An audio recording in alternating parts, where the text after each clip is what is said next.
This would be one of my really most popular shots that I use in the studio. It's called Covergirl. And the reason I call it Covergirl, that's the front and back, is for me, most women want an image that looks like they've been in a magazine. That for me, the bottom line would be how I describe my work, magazine style portrait.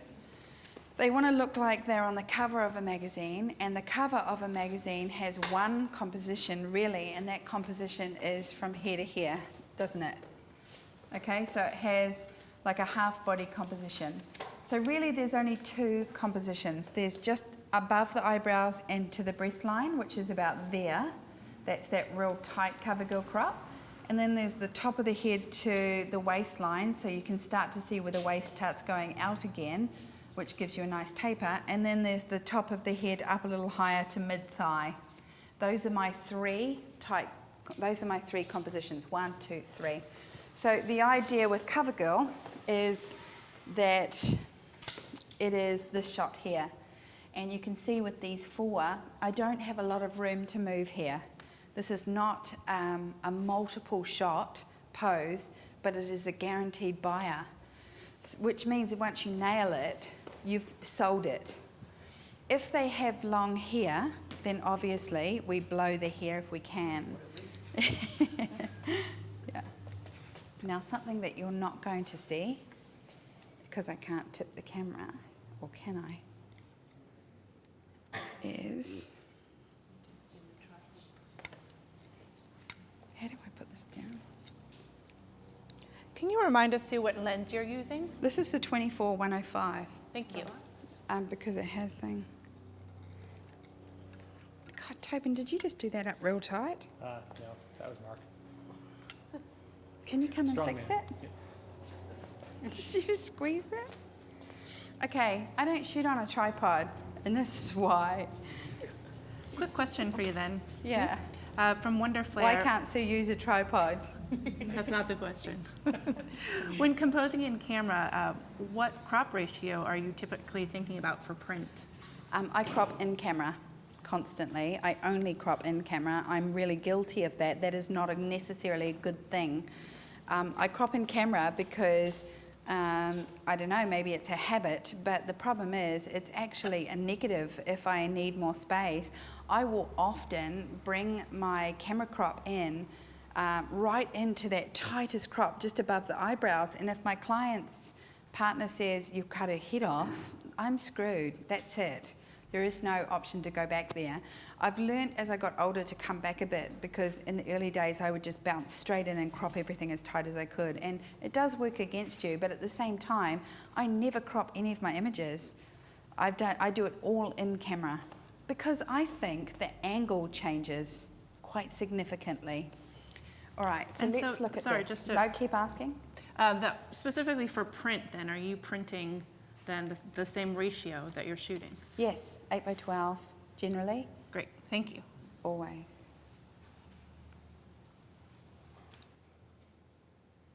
Okay, so the CoverGirl pose, obviously, you can see that Simone is slim, and when she's got her hands down both sides, it does nothing for her body. The first thing I do with CoverGirl is I either put the feet apart like this. The feet apart are a really good solid base, because they can move their hips left and right quite significantly when their feet are apart and not feel like they're falling over. A lot of girls, you'll say push your hip out, and they'll push their hip out to here, and then I go, okay, now push it out, and they do this. Okay, so that they teapot down to the sides, or even better, push your hip out to the side and then they come forward. Okay, the idea with my style of photography, you'll notice, is the body is always quite square to the camera, because that's fashion. Okay, turning halfway, you only turn halfway on the dip, and then the face is turned back to the camera. So I'm very square to the camera. So when you move your body, you just move sideways. Okay, you'll move this way or this way, but never forward and back unless I ask you to. You never bring your bottom carriage forward anyway, and you never take your back carriage back unless you're laughing, because there's really no reason that you'd stand like this. So it stands, and also if your booty's kicking out, it stands to reason that you're putting it out there for a reason, not that you tip forward this way, because that's kind of not a pose either, is it? So the idea then is that you take the middle half of the body and that you can move it like this and kick it out to define shape in your body. And this pose is the perfect way of doing that. So if she puts her feet apart and then kicks out to the left or the right, and then she takes this hand here and then drops the elbow around and then takes this one out, then straight away she's defining her waist. Now if she brings her chin forward and down and engaging her eyes and face into the camera, then already she's locked in. And all I have to do is get that little twinkle in her eye, that little magic, and she's won everybody over. So, by the way, at the break, TY just announced that with that twinkle in her eye, she's going to take over Nigeria. She's going to twinkle at everybody. She's going to twinkle at the cab drivers. She's going to twinkle. Yeah. Okay, so that's all about there. So if I go hands onto my hips here, and then I go a little bit higher, and then I go in, okay, and then I kick the booty out. So either way, straight away, I quickly define where my waistline is. And the Covergirl shot for me not only tapers the waist, but the beautiful aspect of Covergirl is if you have curves and you put your hands up into your waist, it significantly changes where your waistline is. So come and be my curves model, Sandra. Okay. Oops. Do you want the jacket off, Sue? No, quite the opposite, Okay. actually. The jacket works in your favour. Okay, put your hands, go back against the wall, flat against the wall. Put your hands inside your jacket and put your hands out into your waist. So inside your jacket and out into your waist. Okay, that is where we instantly put our hands in our waist movement. So one moment.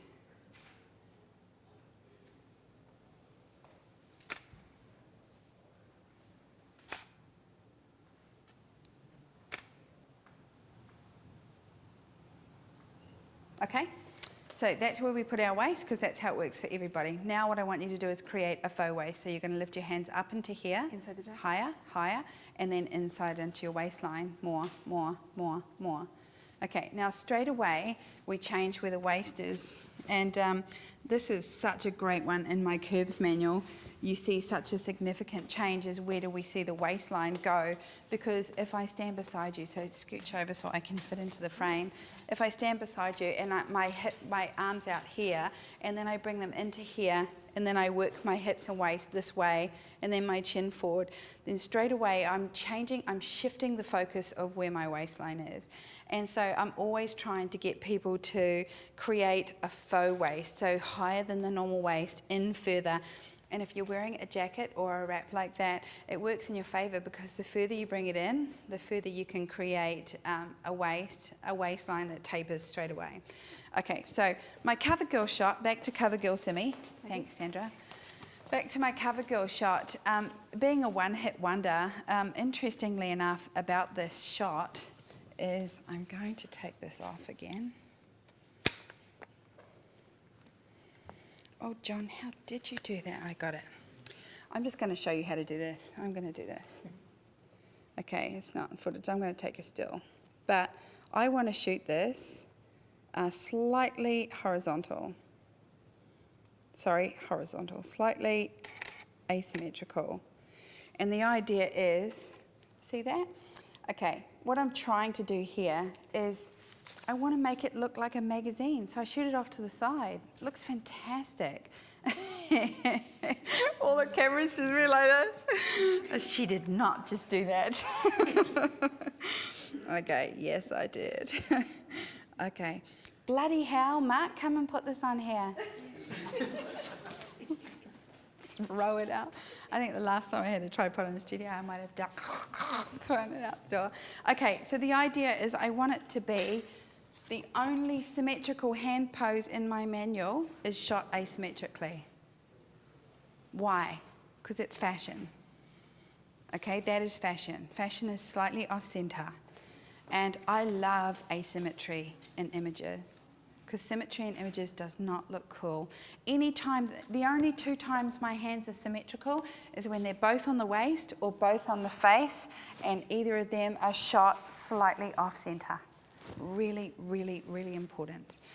Okay, from there, those are my two faves. The only variation I would put into Simona here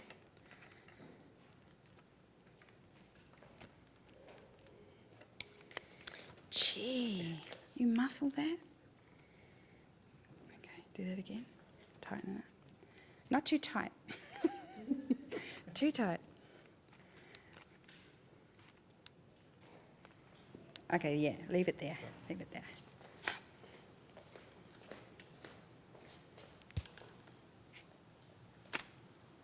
So the only direction we can really give here is this. Let's put our, okay.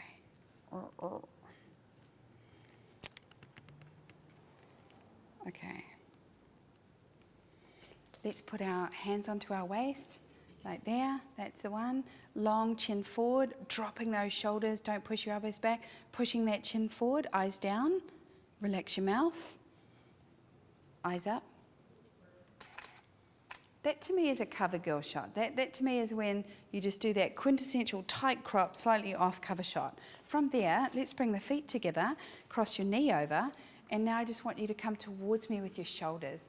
So that whole pose, the whole point of this pose here is that we're shaping the body from front on. We can only do that if we're kicking our booty out one way and then working our shoulders in the other. So the shoulder movement that you get, that rolling shoulder, you've got to be careful that people don't roll them both forward because people will do this. In fact, there's quite an amazing fashion pose that, you know, looks really intense like this, you know, and it's so wrong. Don't ever do that. Okay, so the idea is that we're trying to get some shape by moving our shoulders and our hips. So if this one's going up and down, hips are going sideways, shoulders are working, then it stands to reason that she can come off the wall just ever so slightly so that she can do more of a moving laugh. So it's kind of like this. It's the way you would naturally move if you were perhaps laughing and being more animated. Now, a lot of people won't do that because what they'll do is this. I love doing this, by the way. If this ends up on Facebook, I'm going to be so upset. When people go this. Because when people crack up, their tendency is to sit back into their neck, not to push it forward and look all gorgeous and go like this. And push their chin forward. So the idea is you're kind of faking it. What you're doing is you're pushing their chin forward and then you're getting them to look down because that's the direction of their laughter, and then you can make them laugh there. And it's already there. It's that gorgeous, you know, and that's the whole point of that shot.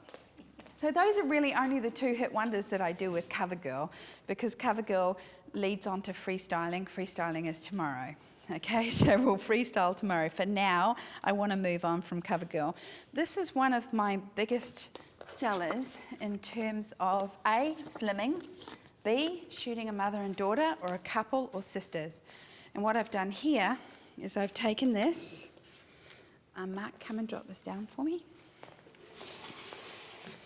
And I've taken this shot here and I've sat my client here with her feet away from the camera and her body away from the couch. So there's some space here. And the elbow goes onto there so that there's a little bit of a recline, okay? And then this hand goes onto the thigh and then slides back. So straight away, I'm creating a beautiful shape in the body. I'm connecting the front shoulder to the front where I am. I'm slimming the arm by pulling it away from the body, and I'm creating space here so that the knees can stay together and the hourglass can just rock into here. So if I put Simona in this position, okay, that's exactly right. Now, the hand goes onto the thigh and then slides back. Straight away, I can shoot this in about 8 different ways. Come on, Mark.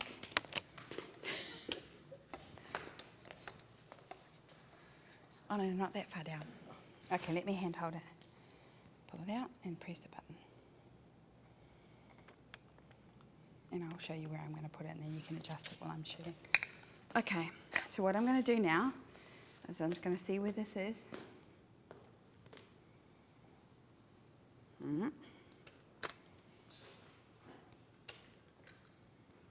Okay, so here we are in this pose here. The idea of this pose, tuck your feet into me.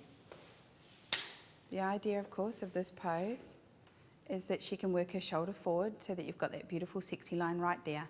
Okay, bring your chin around to the shoulder. Now, to slim it down, you shoot it above the eye line. To make it more fashion, you shoot it here. Okay, can you see the difference? Nice and square though, right? Okay, so straight away, did you have a look at the card that's on? That card is it? Yeah. So what I did with this is, Mapu, come and sit here. I want you right here. Try some nice and still right there. See it? There? Yeah, about there. Okay.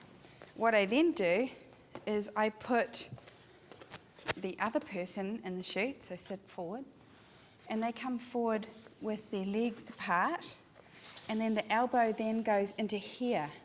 Okay, so the recline has gone from the couch, so this is a great mother and daughter shot, and then what I do is I get them to follow the hand line down and connect their hands here, because a mother and daughter can hold hands, and then they can connect this way into the shot.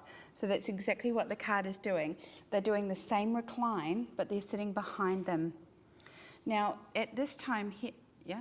If you're doing like an engagement session with Change this, places with me. would you put the man on top or the bottom? Okay, so let's say Simona's my fiance, and anyway, the kind of cooler thing is you really should put the person that needs the most slimming on the floor. Okay. Because the idea is that I'm going to be the one that's in the most recline, and she's leaning forward towards me. Now, if she's my partner, we can connect here, and the idea is the face comes down towards each other, right? So gender doesn't matter, you're more of wanting to slim? Well, yeah, I'd say the girl should really be on the inside, but you can swap that around. The idea is that if it's a couple, they can connect through expression, kissing, and all that there. But the other thing that she can do is the girl can turn around, the girls can turn around and then connect there. And the guys are already sitting, and he can pull her right through into the waist, nice and tight, and she can put her arms up on his body, and either way they connect, but just using the chair 45 degrees, still using the same slimming poses. So if it's a mother and daughter, and I'm the mum, and I need more slimming than my daughter, I'll put her behind me, and she's also covering my arms, you know, and she's around me, and I can sit up, I need to be a bit higher, or Simi needs to drop down, and so that you can see where that shot is. And so that's what that card is. And then you can connect hands here, because a mother and daughter can connect that way. And if they don't want to, you can let hands just go. But remember where hands are, because it's very important, the body language of hands when you're on your own, but the body language of hands when you're with someone, like a family member or a loved one, is very, very important. Okay, stay there, Mapu. Right. Which leads me to what I call a simple boxing pose. Let's take that out and take the stool in.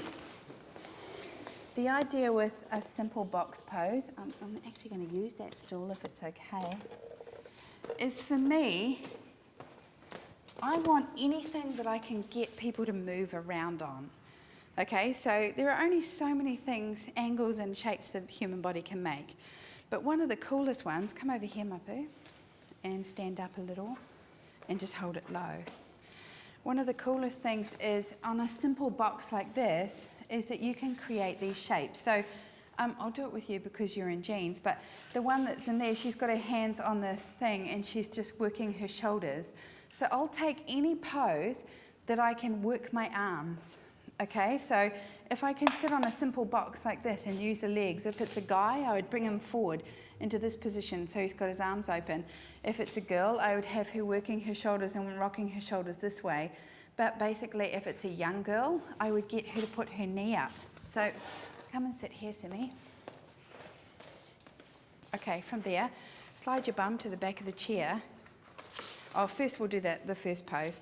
So your hands are locked in and you're using your shoulder. So if I'm going to shoot that here, I'll shoot that down the wall line. I'll go straight down there, bringing your chin around to that shoulder here. I go into here. I like anything. So you get it? I'm using the chair. I'm using my arms. I'm using my feet. I'm always up on my toes. I'm working my legs, always constantly working the legs. I'm working the shoulder in constantly, chin, shoulder, hands.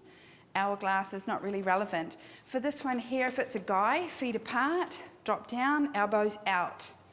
Okay, they don't need to bring their chin to the shoulder because that's too girly. They can just sit up. You can shoot that around different angles, drop it nice and low. If it's a young girl, you can sit her back and bring a foot up. Okay, so try and just, probably. Do you want the Yeah, so if you were 13, and hug the knee, so straight across on the knee. Remember shutting down the body language. So the idea is that she's not showing off her décolletage. She's sitting like a young girl would, just arms up and over, hugging her knee, smiling, whatever. And also she can be cutesy. She can bring her arms up over her knee like that. She can bring her chin forward. She can rest her chin and do anything she wants here, and all of these poses work. Okay, any questions? No, we're going good? I think we're going good. Okay.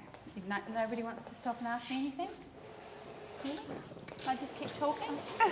We probably have questions. Give us Yeah. a second. Yeah, actually, Kim Hill is wondering, when tucking the feet behind in this sitting, leaning pose, actually it was the last one when you were showing Yes. the mother-daughter, are you concerned with the appearance of the lower legs / feet being amputated at the knee? Yes. Don't do amputees, and they do look wrong when they're tucked in. You're not going to see it on that camera angle, but basically the feet are either together and out further or tucked away together, and I'm cropping at the knee. But usually I can always see the feet. I can always see the feet because I hate it when somebody creates that, when they cut off the arm like that and you just see an elbow going into nowhere or a knee going into nowhere. Definitely, it's not a rule I'd ever break. Even it's not even fashion. It's just not cool. Yeah. So, yeah, I do try and always get the feet in. The So beauty... we still have 45 Sure. minutes before we're going to Okay, break. let's So go. okay, cool. So question from Janelle G. The model seems to take her shoes off often. Do you prefer no shoes? No shoes for anybody. If I could photograph anybody without shoes on, I'd get it. Boudoir and wedding are all about shoes, but mine is not. I have no reason to photograph your feet unless they are up into the shot when they're kicked back in that lying down position, and that's generally for teenage girls. I love bare feet. I shoot in bare feet. The first thing I do when I start shooting is put my hair in a ponytail and take my shoes off. So I think I tell my clients when you come in for a shoot, don't bother bringing shoes, you will not see them. And every now and then people bring in these beautiful shoes and they never see them. So yeah, I'm always shoes off, easy. Yeah, you take shoes off as well. The pink glittery high heels. I was like, oh yes, I'm gonna get photographed. And you're like, No. no, you're good. Yeah, like, right, oh cool, they're cute. And I have a shoe fetish. I should be photographing people's shoes, but no, there's no need to. Any other questions before I move on? If you could possibly demonstrate a little bit more about how to advise clients on how to pose their mouth and lips. Oh, yes. When you say just relax, maybe Okay, demonstrate so that let's all have a go at that. So what I'll do is I'll get through this posing sequence and then I'll show you how every different person here has a different relaxed mouth and how each one of them has a normal one, because they're all very, very different. And I'll tell you why that they're all different.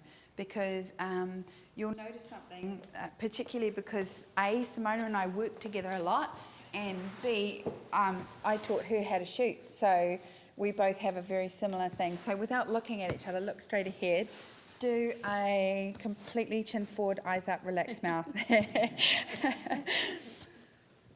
Okay, go. Okay, go. Lips together, tiny smirk, smile in your eyes. Is it similar? Okay, go. Bigger smirk, more smile in the eyes. Okay, go. Easy, medium smile with lots of twinkle in the eyes. Okay, are we doing the same thing? Okay, so, okay, right shoulder forward, big smile, go. They both did the shoulder too. Yeah. Right shoulder forward, big smile in the eyes. Eyes down to the right, big crack up, go. So, other than being trained to do it, most people can't do that. So that's what we are constantly trying to teach people. The difference is everybody has a different relaxed mouth. So some people look really, really, nobody, by the way, in the world looks good like this. Nobody. Nobody. Somebody's told Keira Knightley she looks good like that, and she doesn't. It's not cool. Okay, nobody looks good like this either. Even though a lot of people try and do that. That's not a cool look. A relaxed mouth is where your mouth naturally sits. Now, some people have bigger teeth. Some people, you can see their front teeth when their mouth is in a relaxed position. Some people, you can see their bottom teeth. The difference is working out where your relaxed mouth is and who has it. So I'll go through, everyone can sit here, and I'll show you all of their relaxed mouth, and I'll talk you through how I got them all to do that little wee smile and that little wee relaxed mouth. Yeah, because it's a very big difference in how the photograph is taken by how tense that mouth is.